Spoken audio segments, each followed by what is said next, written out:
जय महाराष्ट्र. माननीय परीक्षक, माझं नाव मानसी मनोज पवार. मी गजमल तुळशीराम पाटील कला, वाणिज्य आणि विज्ञान कनिष्ठ महाविद्यालय नंदुरबार येथील एक विद्यार्थिनी आहे. आज मला अभिजात मराठी आणि माझ्या अपेक्षा या विषयावरती माझे विचार मांडण्याची संधी मिळाली, म्हणून मी मनस्वी आनंद होत आहे. तर मराठी ही फक्त भाषा नव्हे, तर आपली संस्कृती, आपला इतिहास आणि आपली ओळख आहे. संत वाण्यांपासून तर छत्रपती शिवाजी महाराजांच्या हिंदवी स्वराज्यापर्यंत या मराठीने आपले पडसाद उमटवले आहेत.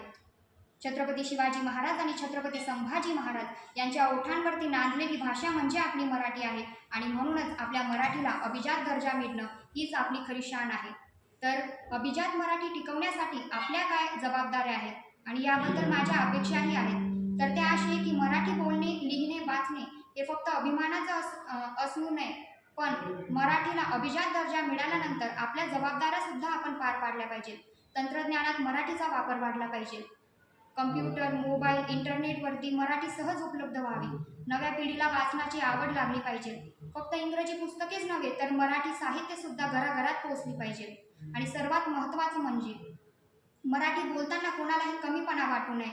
उलट आपल्याला अभिमान वाटला पाहिजे की आपण त्या महाराष्ट्रात जन्माला आलो ज्या महाराष्ट्राची राज्यभाषा ही मराठी आहे. माझ्या महाराष्ट्राची भाषा म्हणजे मराठी, या मातीची ओळख म्हणजे मराठी आणि मी जगात जिकडे जाईन तिथे माझं अस्तित्व सांगणारी म्हणजे माझी अभिजात मराठी.